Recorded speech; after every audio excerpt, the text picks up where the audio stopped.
So Corgi AI is launching insurance for when AI screws up.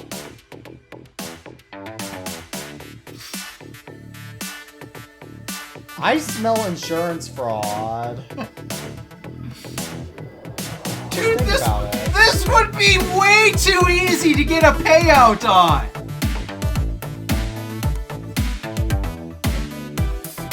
Do you think we're gonna start? I think we should start using AI now just to get payouts from Corgi AI. Hello, everybody. Welcome back to our episode of iTunes Fan Podcast. As always, I'm Teddy Mackel from the iTunes Fanboy. And my name is Alpha DeWolf. And we are back after... How many weeks has it been? 2 or 3. I'm trying to remember. 429. Okay. And, let me see. 416. It's been 1, 2. Yeah, it's been 3 weeks, and our last episode got cut off by a storm and power going out, which that is not forecasted in my area at this time. So. Yep, that we have happened. some news. So we have 16 topics to talk about today. So shall I get started with why we took a break? I can't explain too much other than my place of employment was moving, and because of that, it was so hectic and chaotic that I just did not really have much time to do the show in the meantime. Yeah, there's a lot more to it that we can't really explain. But let's just say somebody was really looking out for us, since it looked like for a while that we might have had to have ended the show, or taken a longer hiatus. But that's enough of that. So shall we move on to our Idiot Award nominations? What did I do this time? No, it's not what you did. It's what That's a joke. What commenters did. So let me try. Oh, we'd have to scroll so far back to find them. So there's. Okay, so this is one. I found one. This is one on how to install apps in iOS 5 through 6 in 2024 video via MTM Dev. And this one guy commented, "I got Ternus, but doesn't want to get app." And I replied, "Try the method I mentioned in this video instead, because this is not Viterus." And then the guy replied, "Okay." I'm like, dude, the point of this video is to provide an alternative to Viterus, because it's not about Viterus, but other. Nope, that's the only Idiot Award I have today. Yeah, I can't. Only one Idiot Award. We're gonna have to scroll way far back if we want to try to find more Idiot Awards, because it's been a hot minute. No, 429. I think that was for. Let me check to make sure this hasn't been any more. But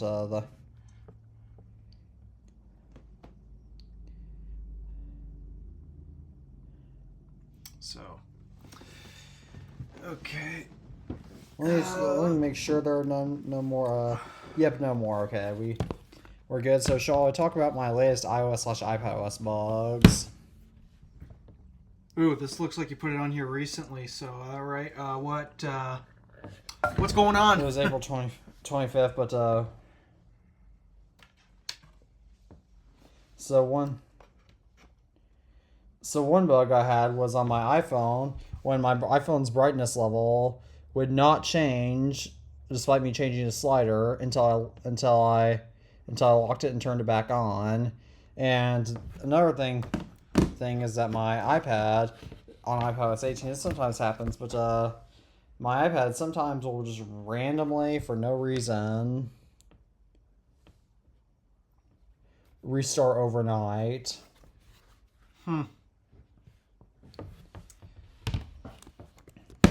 It's not updating, so it's just restarting overnight for some reason. Yeah, that's bizarre. Yeah, but that's going on. But do you have anything more to say about this? Or shall we move on to our next topic? That this actually happened right after we stopped recording when my power went out. I know, this was so funny. So a while back, I had discussed that apparently our microwave had failed because we kept hearing a buzzing noise, which to me it sounds like we had a voltage leak, and that means, it effectively means electricity is arcing in places it shouldn't be. At least that's what I thought was going on. Yet, literally right after we ended the show last time, I was hungry, so I went to go find something to eat that didn't require microwaving because, well, we didn't have a working microwave. Until randomly I decided, you know what, just for gits and shiggles, let's just see what happens if I plug it back in. And apparently it fixed itself. As bizarre as that is. Like your car that stranded you. Like your mom's 2011 Buick Lucerne that stranded you 2.5 hours away from home. No, not really like it. Oh. That was that would kind of be the opposite situation where it decided to work until it decided not to. Meanwhile, the microwave decided not to work and then decided to. I still don't know if I would trust it, but at least it's working, so... Well, it's been working for the past 3 weeks, so I guess take it for what it's worth. Alright, well, shall we move on to our next topic about how you finally fixed your Yukon's tow haul problem? Oh, let me grab the shifter. I still have the old shifter. Because this is something we talked about in the last episode. Yeah. So feels like so long ago since we recorded, even though it was. I know. All right, so I did nothing to the shifter. This is how I found it.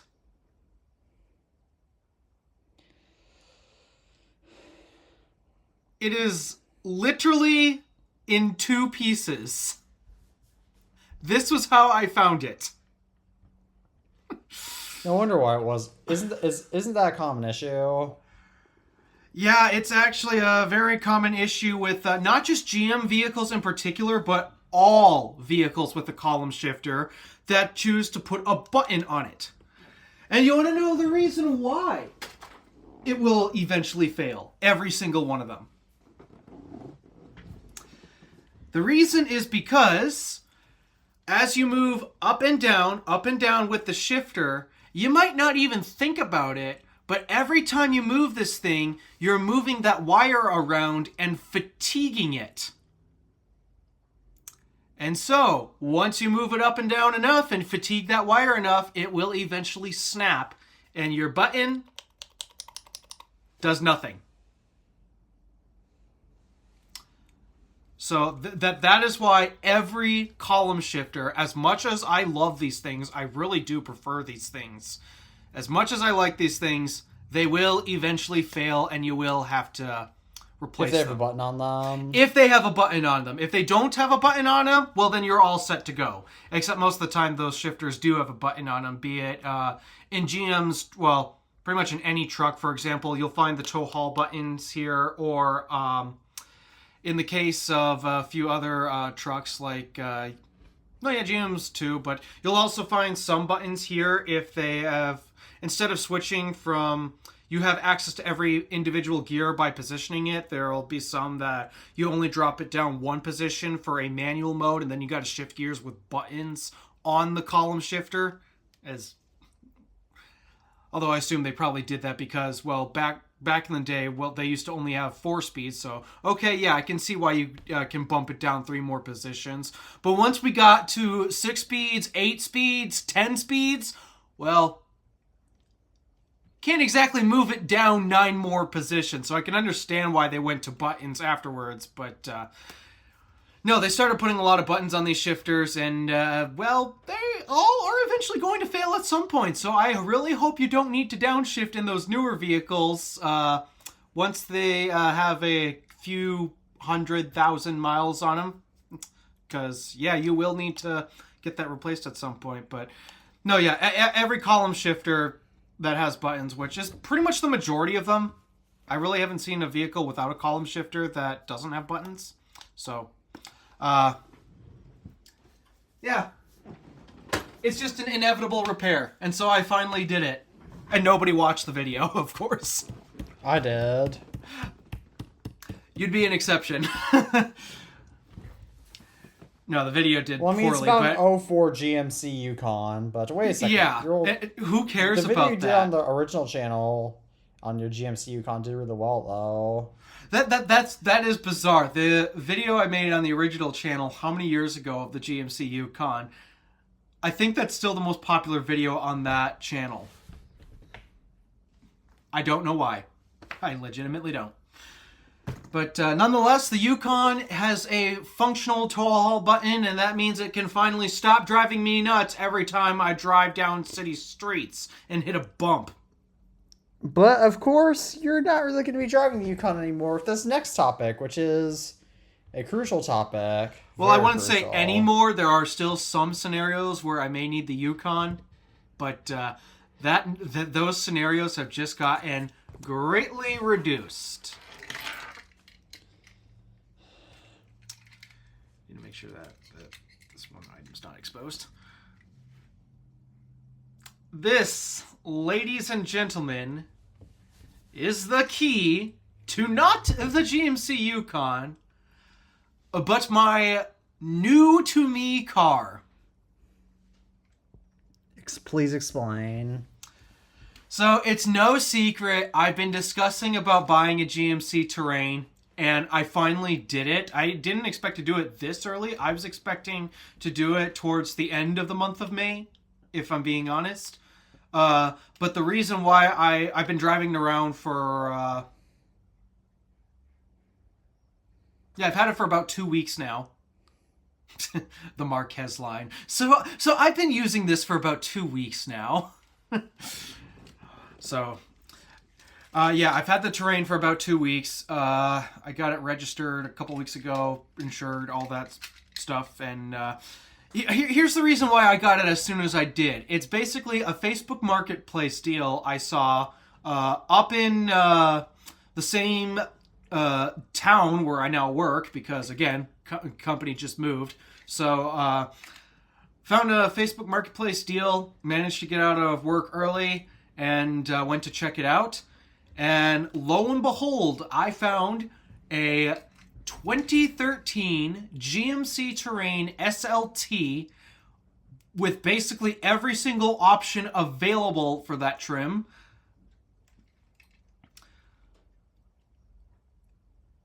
And I bought it for $4,000. Doesn't it have CarPlay? No. Well, it's 2013 car. CarPlay really was not that prevalent in cars. Like, even in my mom's car, like, I was never able to get CarPlay working in iOS 7. Like, I was only able to get it working with iOS 8 and up. And even then, it was... CarPlay took a while to actually become very commonplace in vehicles. GM didn't adopt it until 2016. So any GM vehicle, even if they have the same infotainment system as a 2016 GMC or Chevy model, even if it has the same generation as the 2016 one, it does not have CarPlay. It does not feature CarPlay. They didn't integrate it until 2016. And even then, not all 2016 GM vehicles have it. For example, the GMC Terrain didn't actually get it until they redesigned it for 2018. And of course, now no GM vehicles have it. Yeah. Well, there aren't really any GM electric vehicles that have it. But yeah, Well, I've heard the that. gas one, it's about to go away on the gas ones too. They still technically have it. And thankfully, because their infotainment system is literally off-the-shelf one that so many other automakers use, oh yeah, you can hack into that thing and add it back. Yeah, no, that... So, yeah, well, that's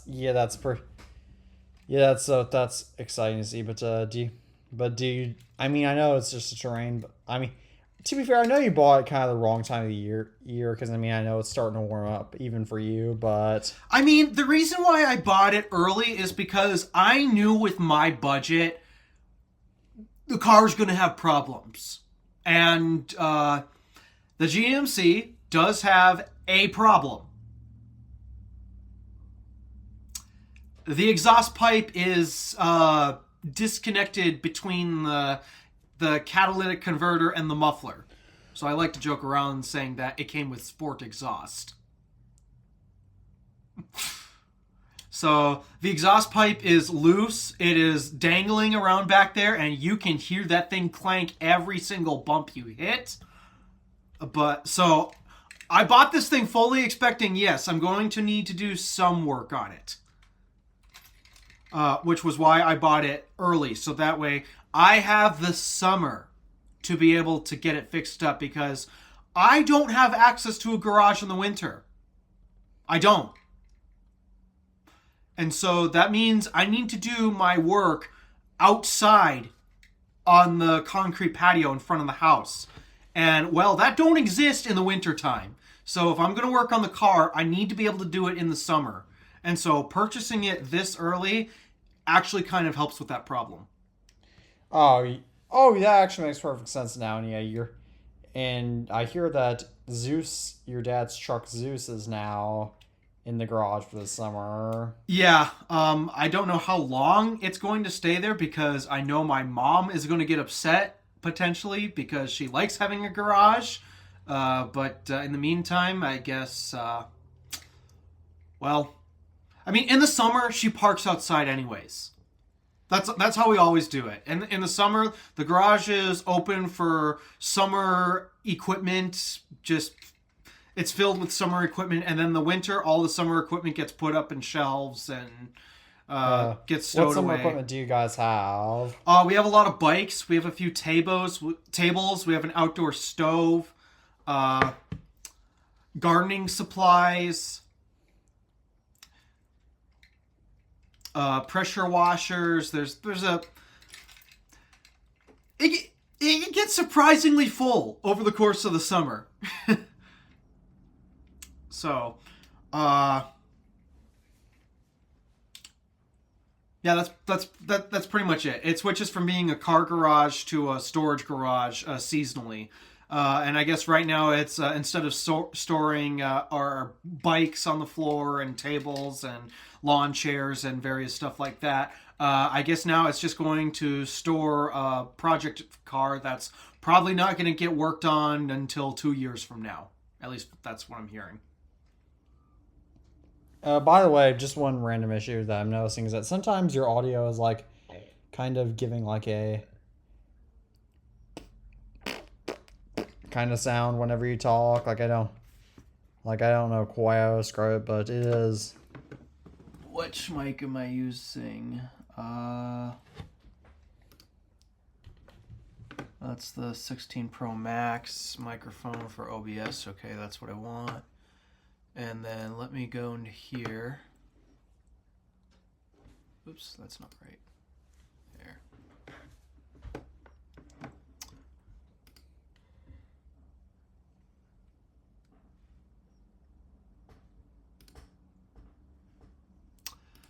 All right, does that fix anything? Sounds different now, but I mean it wasn't constant, but it should. I'm sure you were here. It was going through my it was using my AirPods Max microphone initially. So. Oh. Yeah, so you were probably hearing the crunching of the cushion between my cheeks. So. Oh yeah, that explains it. That's probably what you were hearing. So. But yeah, I now officially have a 2-car garage. Yeah, I'm guessing you still like to drive Stardust. Oh, I'm still totally driving Stardust more. I mean, I spent majority of last week driving the GMC just to get a feel of it.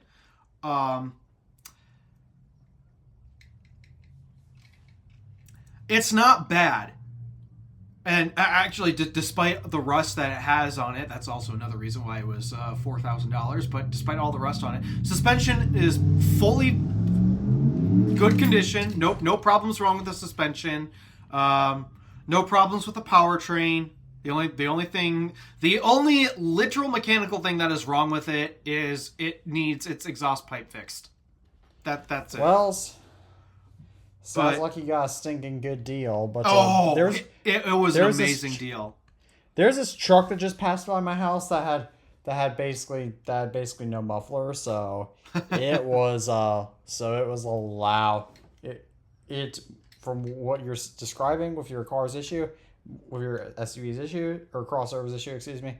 What you're describing, it sounds like what you're describing maybe, because is the Terrain loud right now? To my surprise, Red Fox, when she had the exhaust leak, that car was actually louder than the Terrain, but not by much.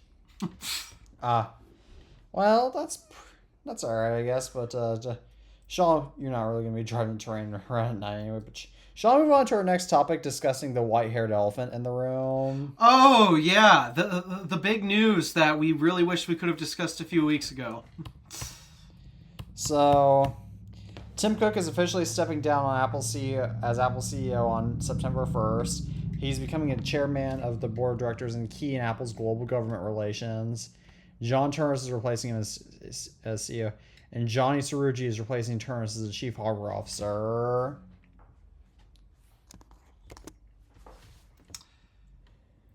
So, I mean, we predicted this at the beginning of the year, that this was going to happen in our predictions videos. I didn't think that Johnny Cerrucci would get promoted, but I mean, I'm glad he did since he designed Apple Silicon. Oh, dude, so. Johnny Cerrucci's awesome. Yeah, I love this guy. Whatever's he doing, do it more. Maybe he'll fix this. Maybe. I mean, he's not in charge of looks and aesthetics. He's in charge of functionality.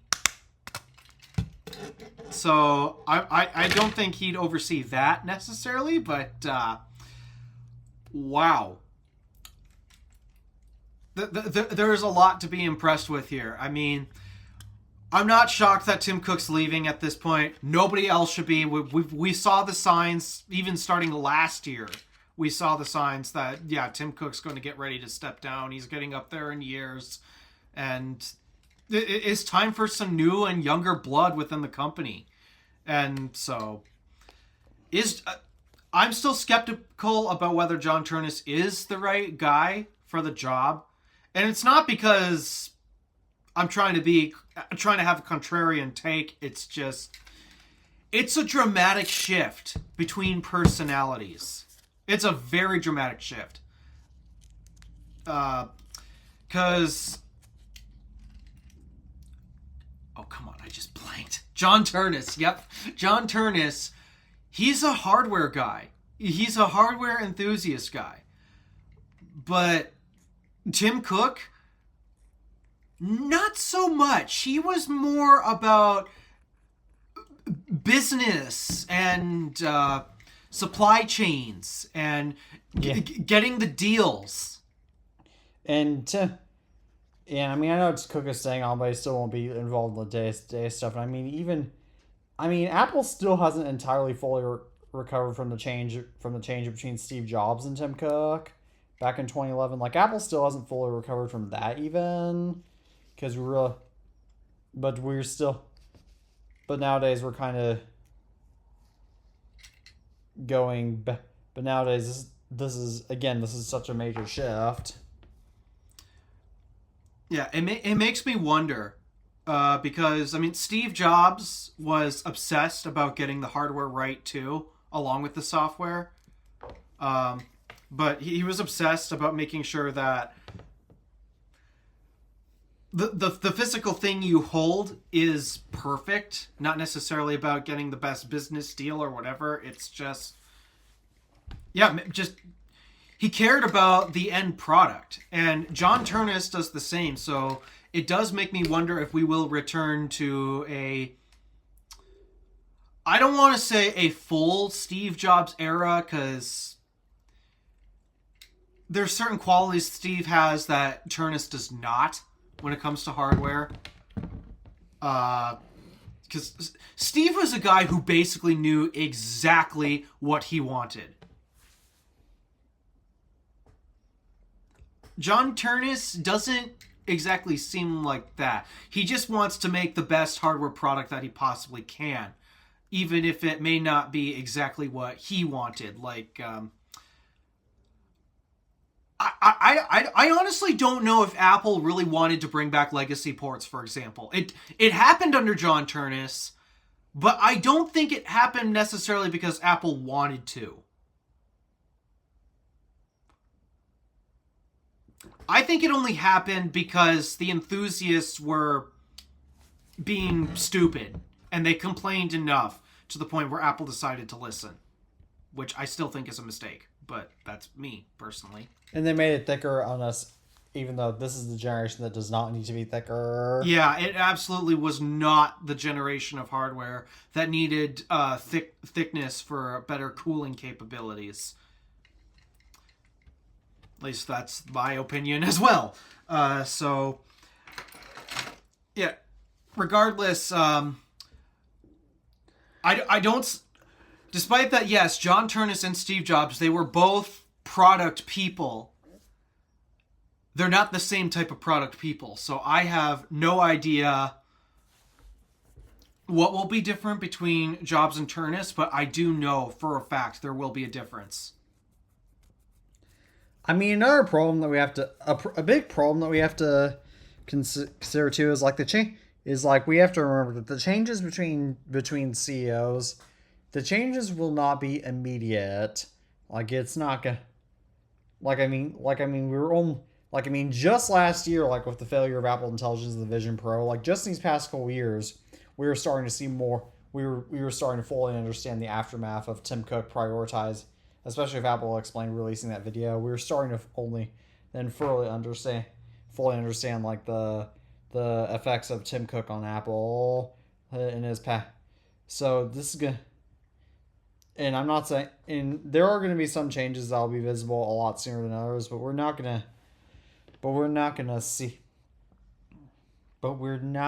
to. But I mean, one thing I am a little bit skeptical about with Ternus is that, like, he wants to make, like, smart glasses and whatnot, and which I'm sorry, I don't think Jobs would have approved of that. And Jobs wore glasses. So I don't... So they're definitely different kinds of product people in that sense, but I just... Yeah, it's going to be interesting. It's going to be a really interesting change and a really interesting shakeup. But, nonetheless, the one thing I am confident in, Johnny Cerrugi taking over all of hardware, or whatever, chief hardware officer, whatever it is.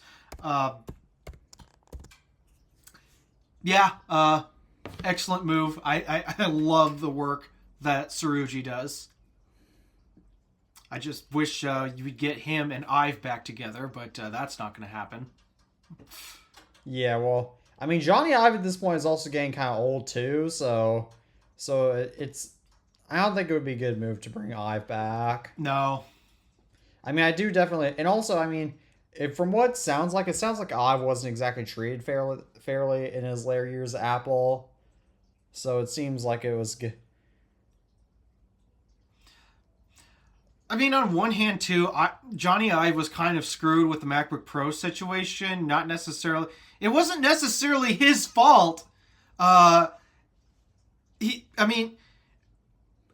was told once upon a time by Intel that Intel was going to have their 10-nanometer process ready. And 2016 came around, and, well, Apple was ready for it. Johnny Ive had prepared the MacBook Pros for it, design-wise at least. And somebody else didn't necessarily hold up their end of the bargain. If I had to guess, I heard a rumor back in 2018 that Apple's working on Apple Silicon, so I'm guessing that definitely was a direct reason why Apple started developing Apple Silicon for Mac. Oh, it totally was. No, Intel was totally screwing them over. Because if Intel wasn't because you know this is the case, because if it was about Apple getting more control of the Silicon, then they probably would have switched the Mac to Apple Silicon in 2010, 2011, or maybe not 2010, but like 2011, 2012. They would have done it 2018, because the 2018 iPad Pro with its A12X processor, that was literally competing up against Core i9 MacBooks. No, I honestly think that Apple would have done the Apple Silicon transition a lot sooner if Intel didn't. If they just simply want to. No, yeah, Intel's Intel's horrible missed timelines and all that. It left Apple in such a bad position. They kind of had to do it. I mean, thankfully they did do it because, oh my goodness, did they come out with a smashing product. That was the M1 chip. Yeah, oh yeah, and I mean, and you know that Johnny Ive still had some insight into the M1 chip as well. Yeah. He would not have gotten so much hate if Intel kept their promises, because again, he designed the MacBook Pros as if Intel was going to be ready with their 10 nanometer process, so they wouldn't have to worry about trying to cool these chips. And yet, Intel failed to deliver. And so now you find their old inefficient chips in a new, thinner design that's not meant to handle it at all. And this is how you get MacBook Pros that are constantly overheating. And then, of course, nobody understood the USB-C thing, which really makes me upset and questions the tech community as is. But, yeah, he took on a lot of hate, primarily because of Intel. I mean, the ports are one thing. People have finally gotten over that and realized, yes, USB-C is the superior port. We're done with Type A at this point. But that took such a long time, though. It took too long. It took way too long. Even when we still got started with this podcast, there were still people insisting on using USB-A. Yeah, I mean... And we started in 2022. Yeah, I still have people call me crazy for saying, no Type A, are you insane? It's like, guys, we have Bluetooth mice. We don't need the dongles thing anymore. And even if you do need the dongles still, they make ones with USB-C on them. USB-C keyboards are a thing. Oh wait, Bluetooth keyboards are also a thing. Flash drives. USB-C keyboards are still a thing. Flash drives. Hey, look at this. This is a flash drive, and look what it's got on it. Type-C. Oh, and on the other end, the inferior port, in case you still need to interface with old inferior devices. Displays. People now understand the concept that, hey, you can drive a display with USB-C. Although most people reserve that for Thunderbolt displays, not necessarily USB-C to HDMI, which is the thing I've been pushing for so long. That does exist. Yeah, people have finally grasped that concept. I don't understand why it took them as long as it did to figure this out. It's probably just because other manufacturers didn't force it, and because, to be perfectly honest, here, the butterfly keyboard, especially the butterfly keyboard, helped. Oh yeah, I've said this before on the show, and I've kept saying it again. The butterfly keyboard in that whole era of Macs is the only reason why Windows 10 was so people loved Windows 10 so much, and because the PC competition didn't have to innovate. As a result, they stuck with USB-A for longer. So yeah, well, butterfly keyboard and thermal performance issues. It was that way.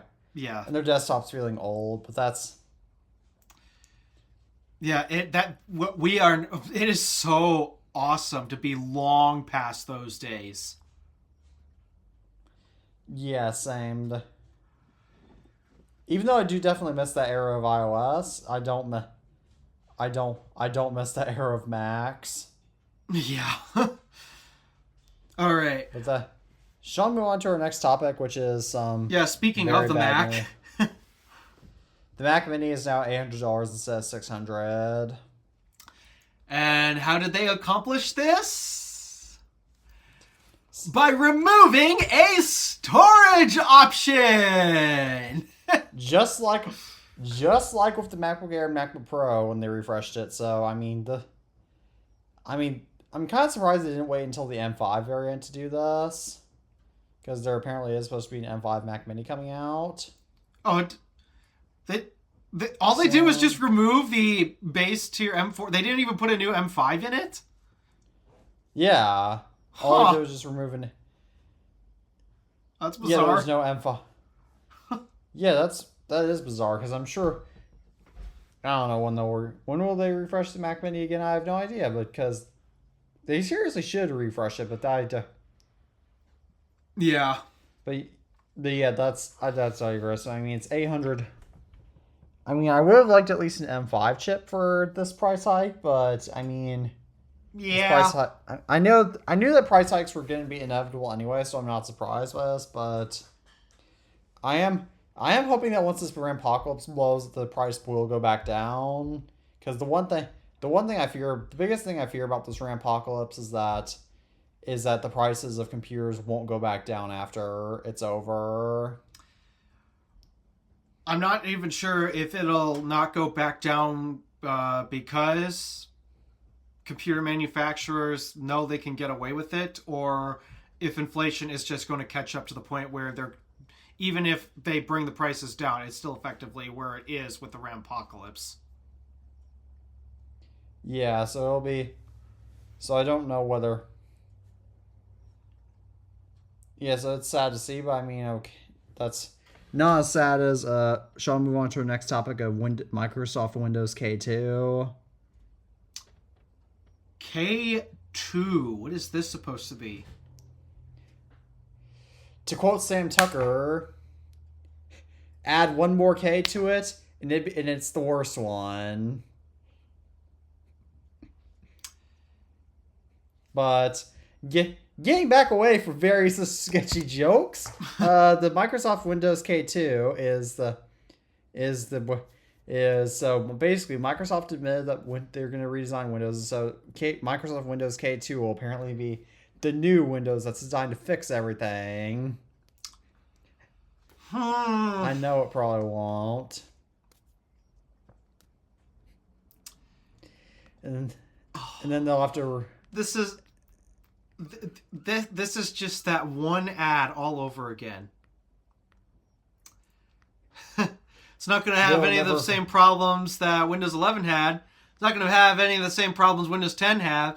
Not going to have any of the same problems Windows 8 had. Not going to have any of the same problems Windows Vista had. Not going to have any of the same problems any other. I mean, Windows 7 is buggy. Nowhere near, dude. Nowhere near as bad.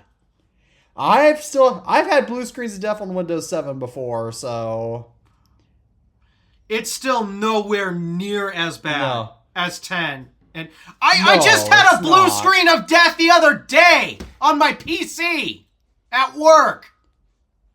Oh, did I forget to tell you that my dad is intentionally staying with Windows 10 on his laptop? His loss. Yes, I know.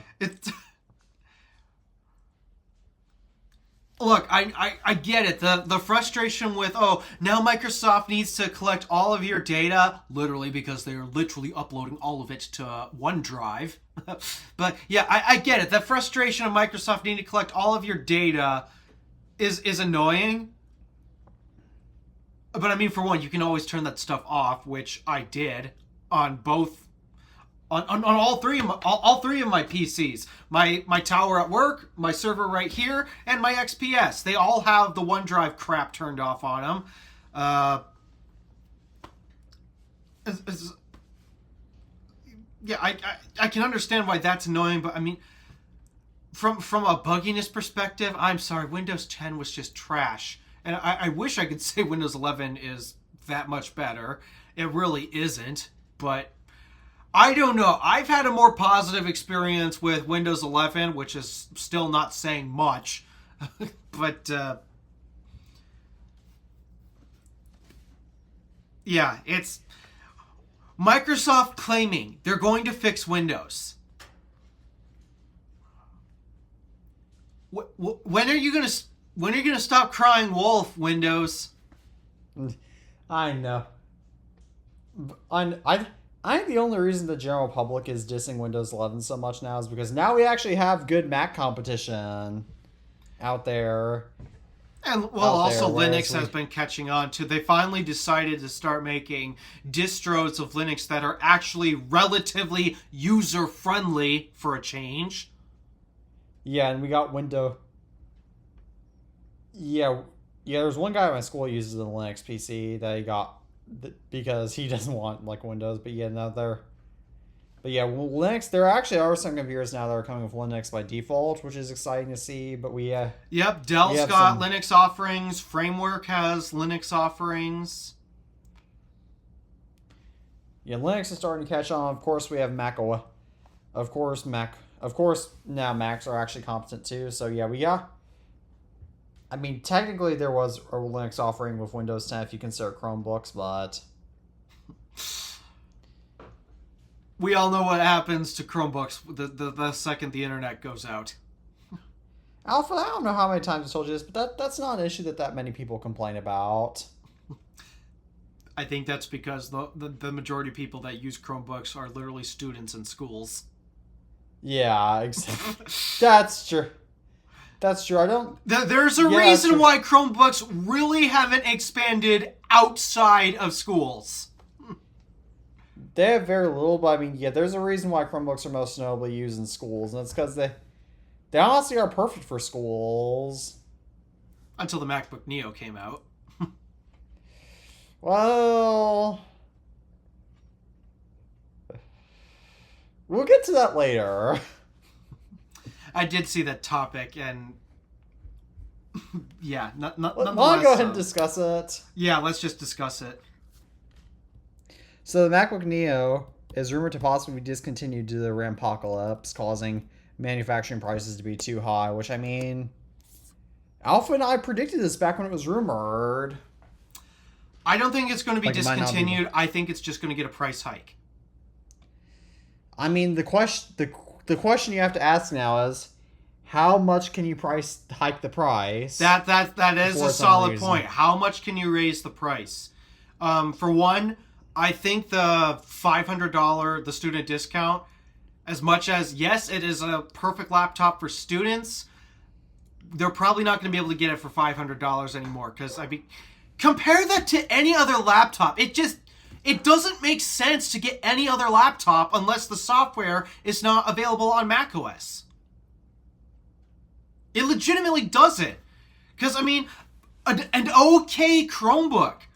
You can get an okay Chromebook for $500. But that is nowhere near the capability of macOS. You'd be stupid to get a Chromebook over that thing.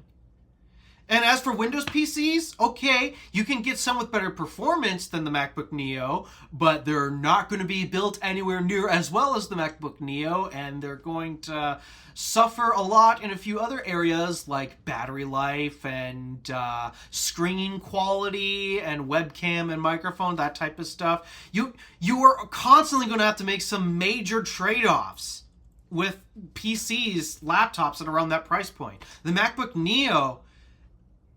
It is too hard to pass up on that laptop. And because of that, I see that the demand is going to be there. They've got the demand. Demand is not a problem. The problem now is supply, be it from RAM, be it from manufacturing line, production line, headroom. They've got the demand, but the supply is a bit lacking right now, and so I do see it going up in price.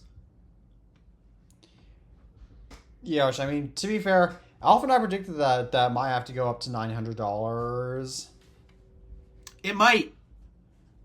I don't think they'd be able to take that thing above 1,000, because that's MacBook Air territory, but I'd say they could still have a solid sale for...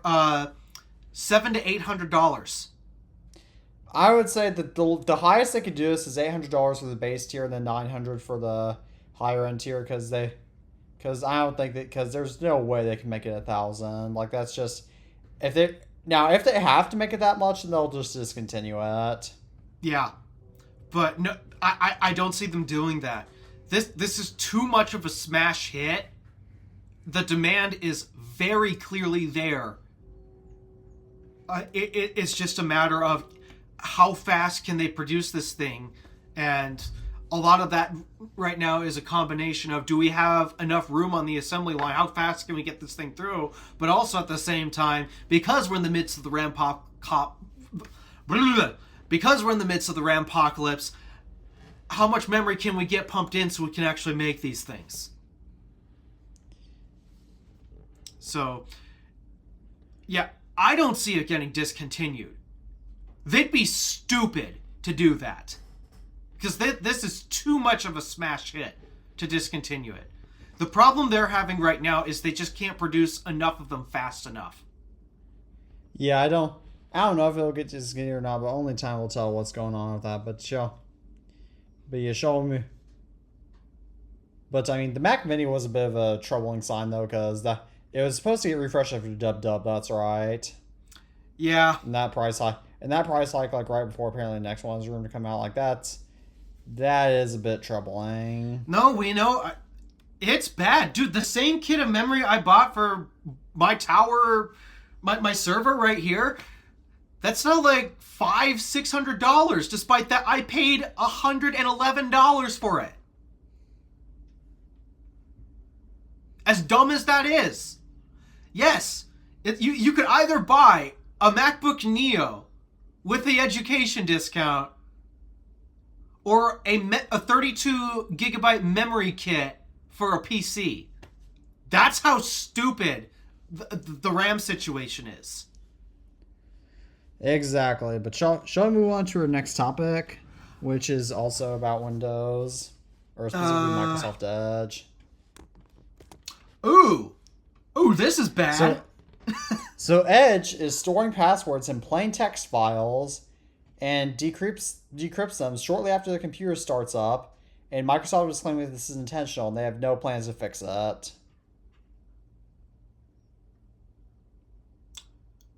That first part was already bad enough. The second part really makes me want to raise something. Don't do it. Oh, do I want to? Don't. That second part, that is just... You can't do that, Microsoft. You're just being idiots. To be fair, though, who uses Edge, actually? Sadly, a lot more people than you think. There's people that actually use Edge. My dad does. Oh my gosh.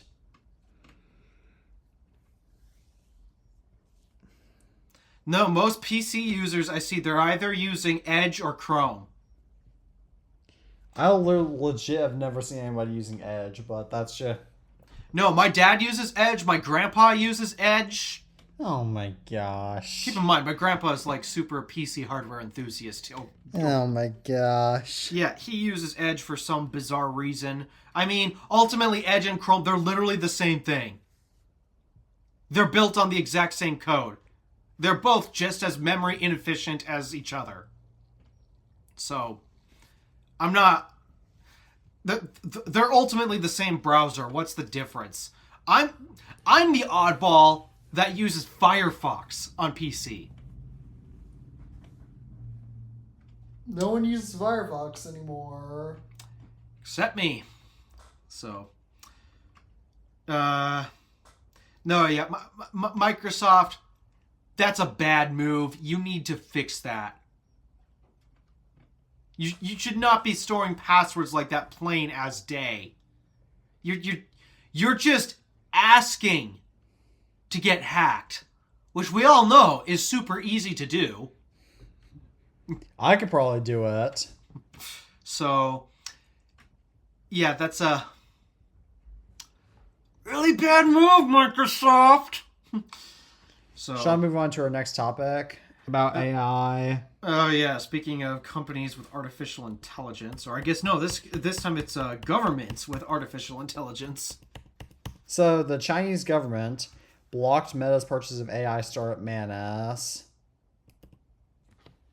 for antitrust. Uh-huh. The AI startup Manus is actually based in Singapore, but has a lot of Chinese funding, so China blocked it. Makes me wonder, how does that work?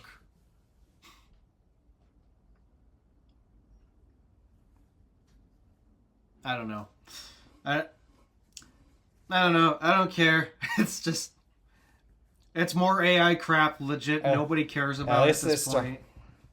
Sorry, but that's not as dumb as this next topic though, which is about artificial intelligence. Even the name of this is dumb. So Corgi AI is launching insurance for when AI screws up.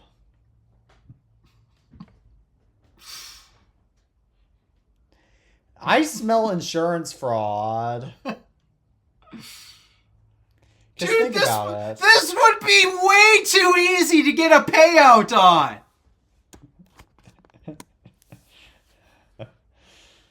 Do you think we're gonna start?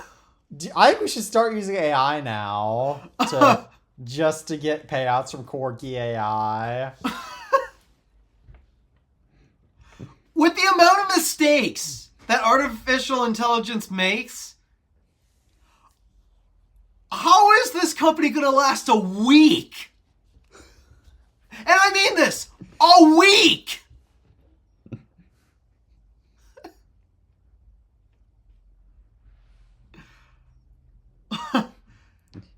I swear these people created this business idea with artificial intelligence, or these people. I would not be shocked.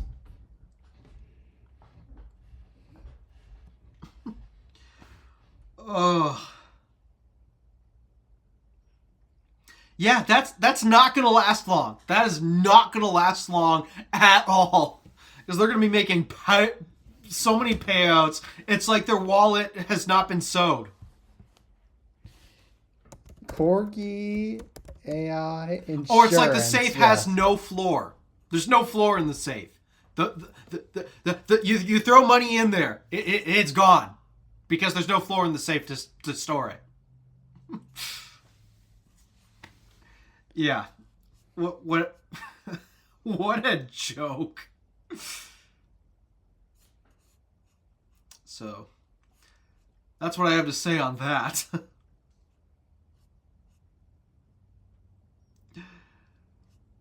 All right, what's next? Apparently it's only for tech companies, but still, yeah, I get it. But Shaw, OnePlus and Realme are merging, but they're going to keep their separate brands. Wasn't OnePlus already merged with other brands like Oppo? Yep. So now they're just adding another one. Wow, that's... I mean, yeah, all Chinese phones are the same anyway, so why not merge them all together? Because they're all effectively the same.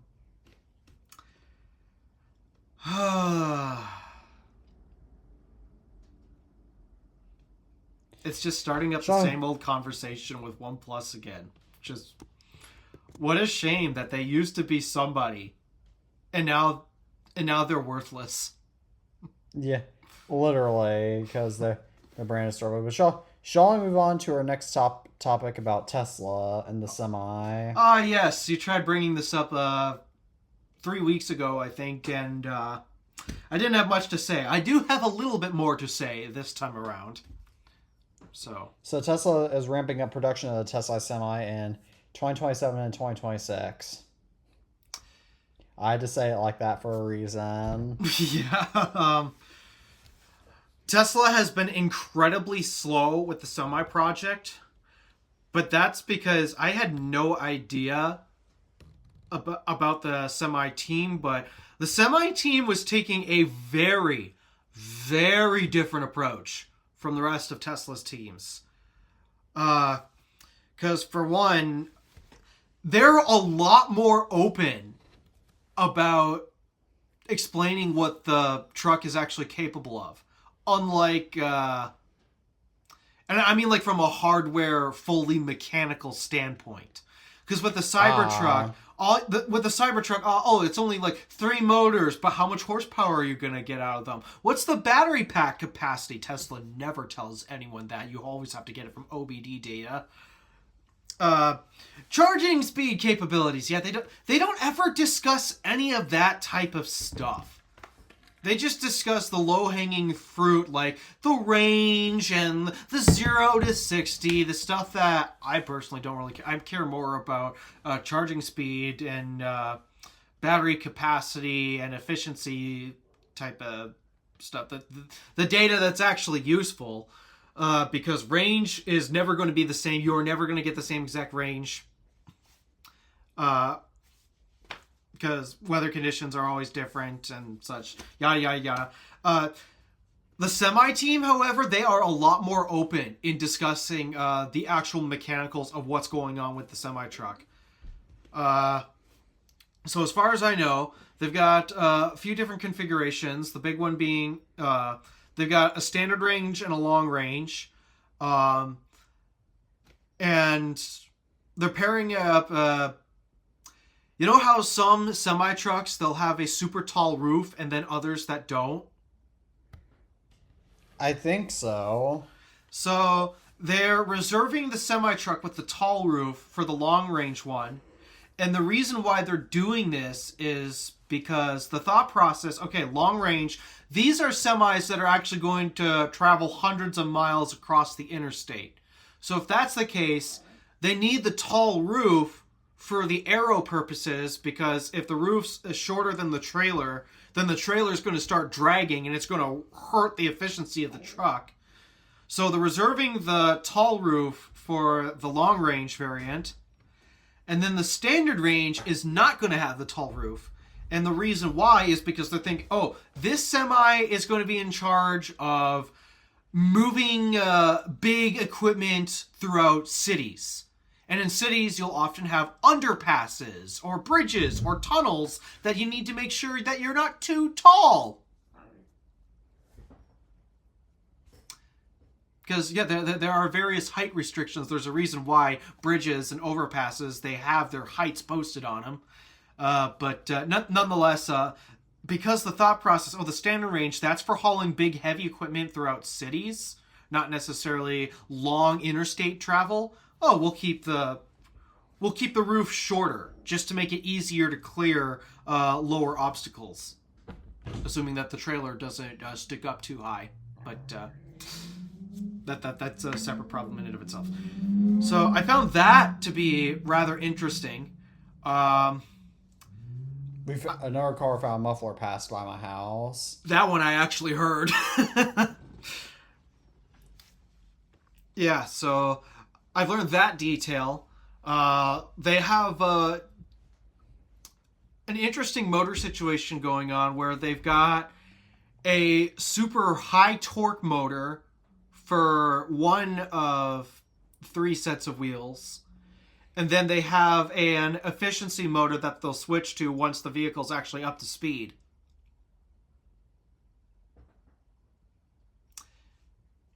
So it's an interesting approach. I mean, it's not like a diesel semi where you've got an engine linked up to all the wheels like that and all of that's controlled by a transmission. Come to think of it, this is actually going to be even the first transmissionless electric semi. Because even the electric semis that exist today, mostly over in Europe because they actually have an infrastructure for them, they'll have like 4-speed transmissions. And the Tesla semi does not have one. Instead, it just has a high efficiency motor and a high power / torque motor paired to different sets of wheels. It's a very interesting approach. We also have confirmation of what charge port it is officially going to have. Their prototype or beta testing semis that they've had in the past, they used an older revision of MCS. It is still technically MCS. But they didn't want to... A big reason why they initially delayed production of it is they wanted the full fat MCS, the official standard that is MCS today, they wanted that to officially get published.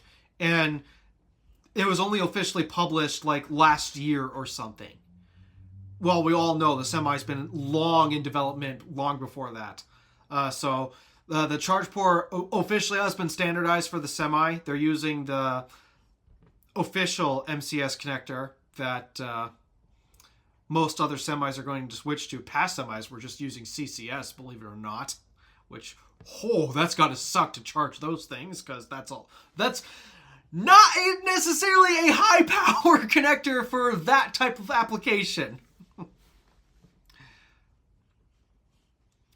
So, I know it's going to charge at up to 1.2 megawatts, which is insane to think of, but yeah, it's supposedly going to do 1.2 megawatts of charging power.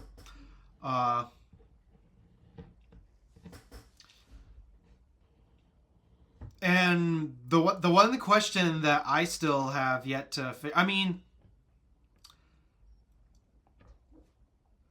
as of right now, there is no mega charging infrastructure. That's what they're calling. We got superchargers for pedestrian vehicles, regular civilian stuff. And I guess they're going to build out a mega charger network that is more optimized for semi-trucks with large trailers. Makes sense. So, but as of right now, that network has not been built out at all. So to do long distance in the semis, it's going to be interesting, at least in the short term, because as of right now, there is no charger with an MCS connector in the States. Not a single one, aside from any demo stuff that was shown at events. But as of right now, there are no public MCS chargers in the wild. So there's no mega chargers to charge the semi just yet. So I hope Tesla gets on the 8-ball with building those out. And I hope to see Alpitronic and Kempower get on the 8-ball with getting that stuff out too. Because they've shown their hardware off. It sounds like Alpitronic and Kempower, they're MCS ready. They're ready to go. It's just, as of right now, there are a grand total of 0 sites on the ground. So, the long distance traveling with this Tesla Semi is going to be a bit difficult for now. But for intercity heavy-duty equipment hauling, Tesla actually came out with a new base station specifically designed for the Semi. For the low price of $40,000.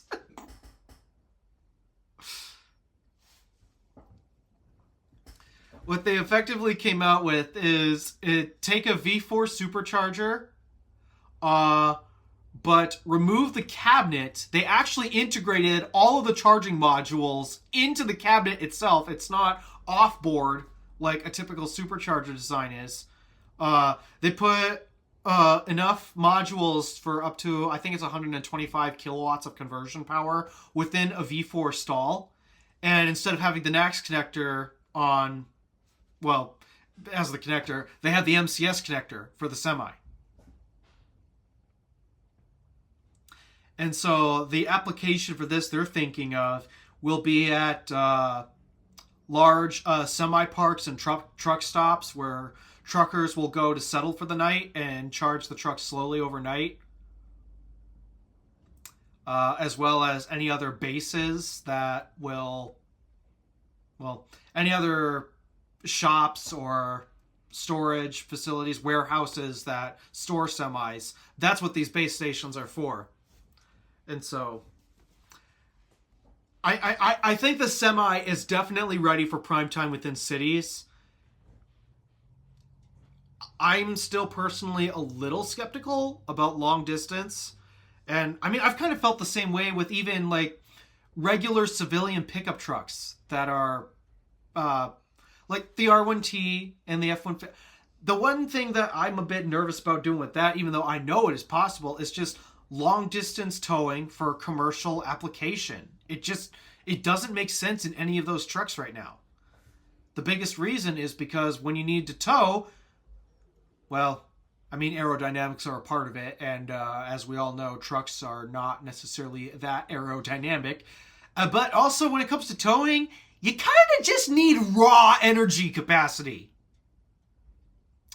And that gets expensive. Quick. Especially if you're doing a long-distance towing. If you're towing inner city within your range bubble, then okay, it makes sense because you can charge at the warehouse or your own garage if it's your own personal truck. Then yeah, it makes sense. You can charge with your cheaper electricity and you're still paying less. But if you're doing long distance towing with electric trucks in a commercial sense, like the point is to make money, you're actually spending more on electricity than you would with diesel. Even with today's insane diesel prices. So that's the one thing I'm not sure about, because I know with towing with even today's electric trucks commercially, it doesn't make that much sense if you're doing it long distance. And this is what I question with the semi-truck, because this thing has even worse efficiency than those other electric trucks. I mean, it should be expected. It's a much larger vehicle towing a much heavier load.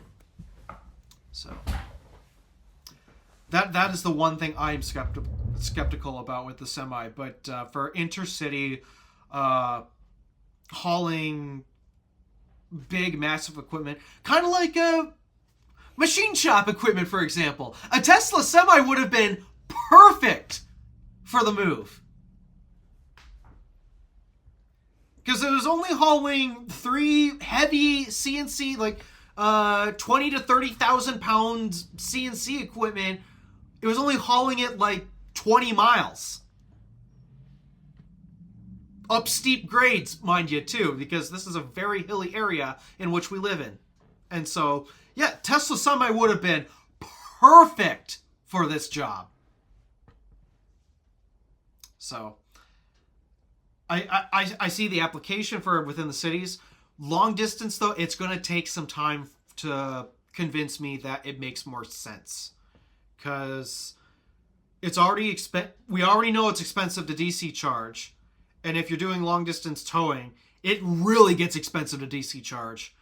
And this is talking like 250, 300, 400-ish kilowatts, somewhat like that. No, we're on a completely different scale of power needed. And that's going to get pricey. So, yeah, that's my 2 cents on the Tesla Semi. A lot of rambling on my end. So I guess it's time for you to insert your thoughts. I mean, the Tesla Semi, I mean, I don't know much about it, but it'll be interesting to see how it goes. But I mean, I personally think we have too many semis on our highways as is, but that's true. But nonetheless, we still need them. Yeah. Oh yeah, totally. But shall I move on to our next topic about Tesla? What's this?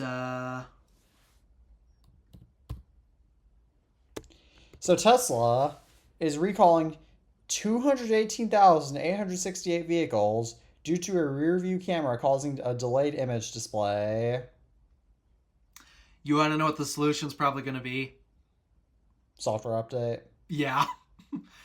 I hate it when they get branded as a recall like this. Because to me, you shouldn't use the term recall unless the driver or passengers of said vehicle are actually in danger.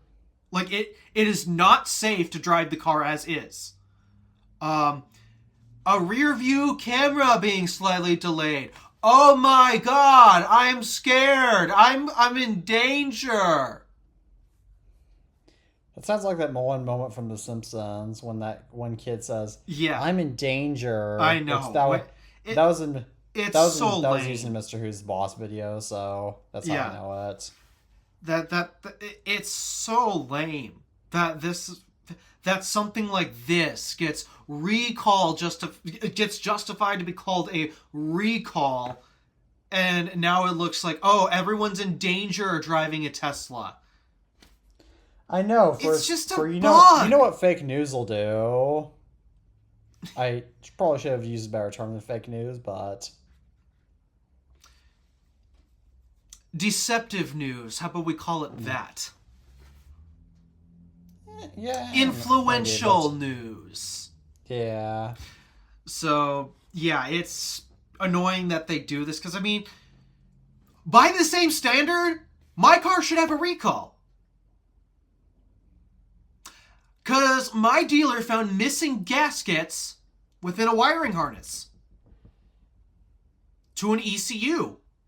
Specifically, an ECU, the engine control unit.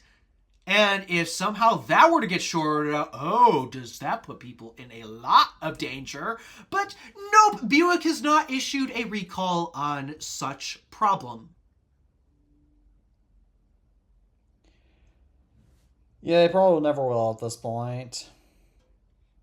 I'd also like to point out that technically Stardust is still a safety hazard because the door lock issue is still happening. Though now that I have the Terrain, I finally have a second vehicle I can drive to keep Stardust parked and get that sorted out. Is Stardust still doing it occasionally, or? No, it's all the time. It's every single drive. No.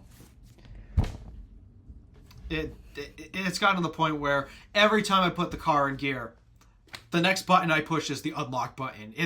It's that annoying. I mean, once you unlock the doors, it never comes back. It only happens when the doors are locked. As bizarre as that is. But even then, it still technically should be a safety hazard.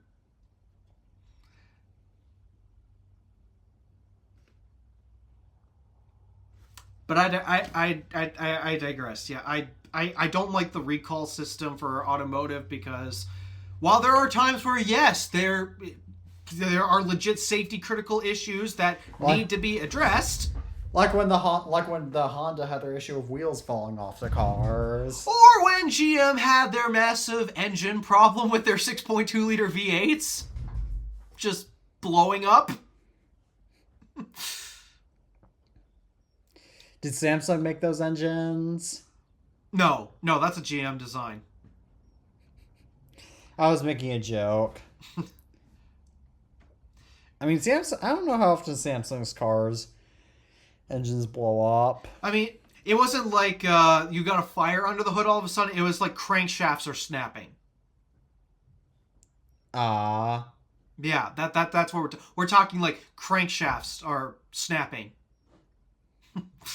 Sounds awful. Yeah, crankshaft snapping, engine seizing. They had a bit of a design oversight with that engine. So realistically, you're saying that you could be cruising down 70 miles an hour on an interstate or even faster, and all of a sudden it would just stop because of that. Yep. That's dangerous. Yeah. Because it's not necessarily the engine that's going to put you in danger, but rather all the semis crashing into you. Well, this is the 6.2 liter V8 for their Sierra, Escalade, Silverado. Still, not like semi trucks. I mean, no, that's not what I mean. I mean, like if you stop it, if it legit stops on you when you're on the interstate and a semi rams into you, I don't think a car company is going to be able to recompensate you for your loss. No, yeah, that's I mean, I've experienced a random engine shutdown before. Thankfully, none of my cars, but funny enough, it was my mom's car. And this wasn't even related to getting stuck in Wisconsin.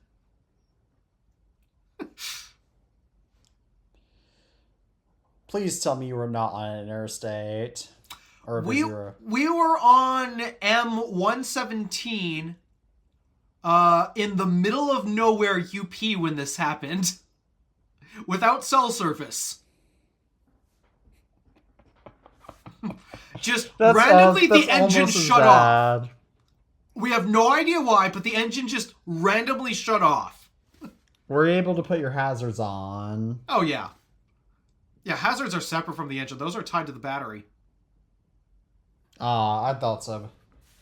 There's this one guy that I saw on interstate, like it was sometime last year, yeah, where this guy who he was driving down the interstate and he all of a sudden pulled over really fast and put his hazards on instantly. Yeah.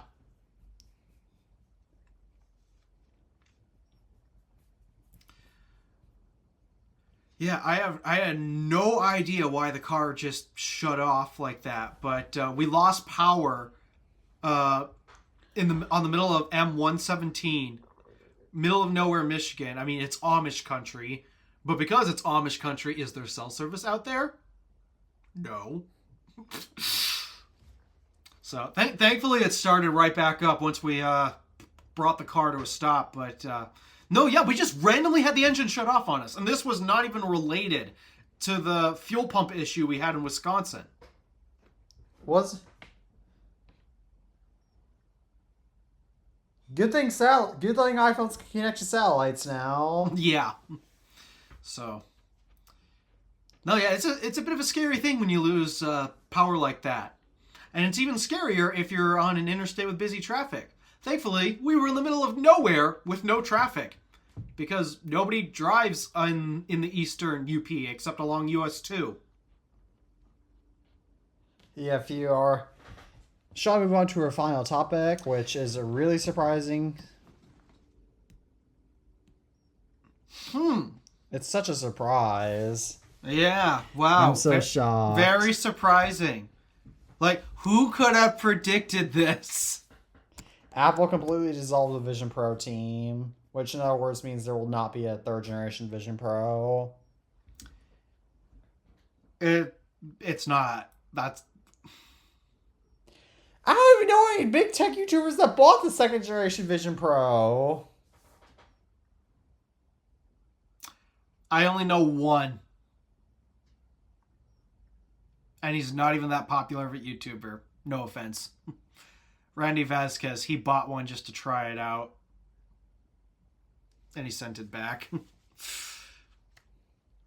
Nonetheless, though, I mean, it's no shocker.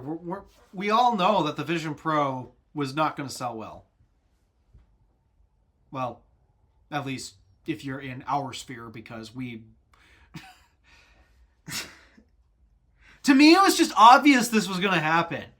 It'll get an initial hit because it's the new tech thing, and tech YouTubers are going to obsess over the new shiny thing, and then we're all going to eventually realize this is not useful in our day-to-day lives. It is literally just a toy for $3,500. And yeah, I am not shocked that the whole thing was going to wear off really quickly. And this happened. That it's going to get dissolved. It's going to go bye-bye.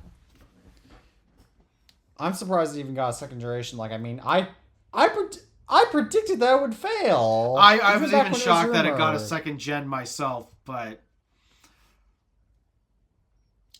I don't know. I think it was Apple trying...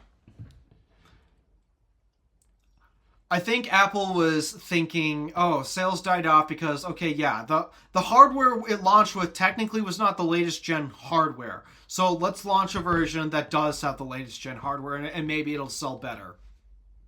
Only to find that it sold worse because legit people figured out there's no real purpose to owning one of these. Wait a second. I just realized something. If Apple dissolved the Vision Pro team, that means there will be no Vision OS 27.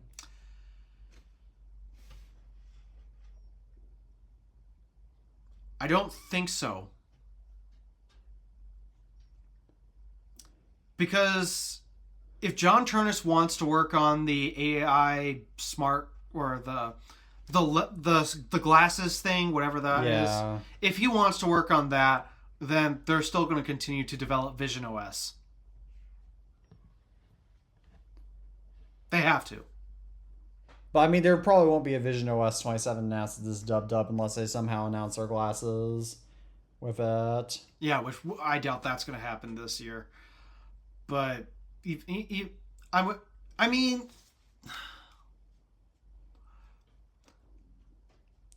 I legitimately don't know now. The same sales as the Vision Pro. I think they'd have to continue doing it because they want to use Vision OS for other things aside from Vision Pro. But at the same time, if they're not going to produce Vision Pro anymore, then how's Vision OS? I don't know. Because I mean, because there are rumors that they'll launch like an audio only variant, like the Meta Smart glasses that Ray-Bans are selling so well. They'll have like that'll have like a camera and then just like talk to Siri, but that can just run a modified version of the HomePod OS. Well, the HomePod OS is effectively a modified version of TV OS. Yeah, so it can effectively. So basically, it can run that same code.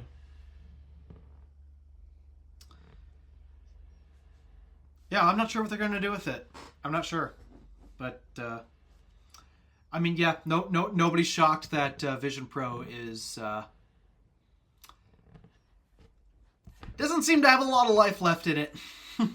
No, I don't. I'm pretty sure Apple's still officially selling it. Explore Apple Vision Pro. Yeah, they're still officially selling it. I predict that they'll either announce a dub that will be getting the cut, or what I predict that will happen is they might axe it at the end of June because we saw with the Mac Pro like they did at the end of the first quarter, so they might do a while supplies last, if that means anything. Because I'm sure they've got a lot of these. Because they thought this was going to be a smash hit. So, of course, Apple geared up production to make a whole bunch of Vision Pros. Which they really should shut down and focus on the MacBook Neo. Yeah, they really should stop the Vision Pro line altogether. And I don't think they're making any. They're not making any now, though. No, they'd be foolish to. They're sitting on way too much inventory. Yeah, the Vision Pro has the opposite problem that the MacBook Neo has. The MacBook Neo does not have a demand problem. The MacBook Neo has a supply problem. But the Vision Pro, it doesn't have a supply problem. It got a demand problem. And it got a massive demand problem. And especially in the midst of the RAM apocalypse, there's no way the Vision Pro will be able to make it. Since, think about it. The Vision Pro, even if it was successful, it would still have to get a price hike. Yeah, it just doesn't make sense. And people already aren't buying it at $3,500. Who do you think is going to buy it at $4,000? So, not to mention if you have to get prescription lenses, which most people will. Yeah, or a lot of people will. There's no point. So, yep. Vision Pro goes. I would not be shocked. Well, I mean, it's been a team, so it almost has to at this point, but... Yep. I don't have anything more to say on that topic. Yeah, I don't... Oh, I guess I should explain. Like, I am wearing a shirt that I got special printed to say "No homework without representation," which is a saying I invented in 8th grade American history class when my teacher decided to assign us a 15-minute homework packet one time on a Friday because he felt like it.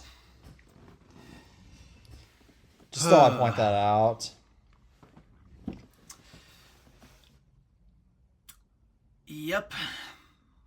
I don't get homework. I just have to stay late.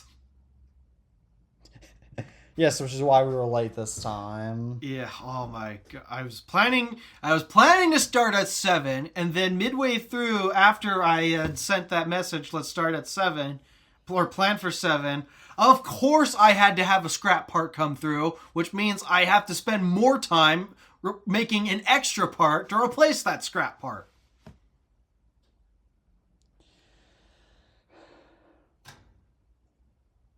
So, yeah, that's what the delay was for, and that would probably explain why this episode is remarkably short, which is atypical for the show. Yeah, we're going to be. I know not this upcoming week, but the week after that, I know I'll be unavailable to record because I have to go to attend a meeting for my trip to Europe. Yes. And of course, the weeks that I'm gone. I don't know if we'll be able to record the day I'm gone or not because I am leaving literally the day after. So, okay. I don't know. And then obviously when I'm gone, I won't be able to record. So, yeah, there'll be... So, I might be... And so, depending on how this all time works out, I might start the new season after we get back. And season 6 may or may not be the final season, depending on how my schedule after high school works. Who knows? But I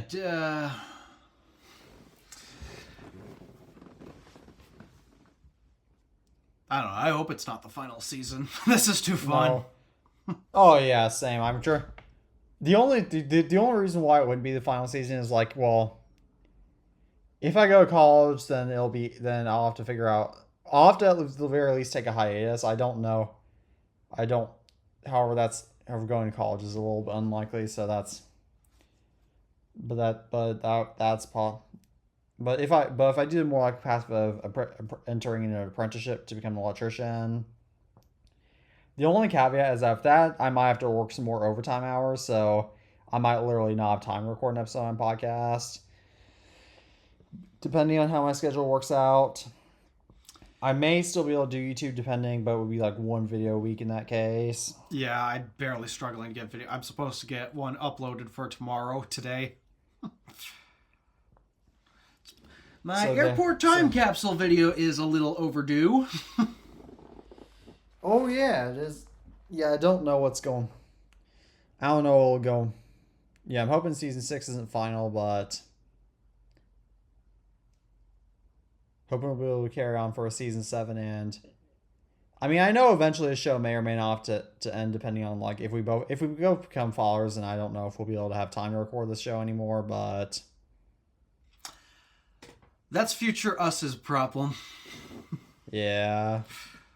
But I know we'll be able to come back for one more season. I don't know when Tag will be able to come back quite yet, but yep, still waiting on him. Still waiting for him. But shall I go ahead and end the show now? I'd say so. So as always, thank you all for tuning into another episode of the iTunes Fan Podcast. As always, I'm Teddy Magger from the iTunes Fanboy. And my name is Alpha DeWolf from the Random Alpha. As always, we're saying peace out for now and hope to see you all in the next episode. Take care, everyone. See ya.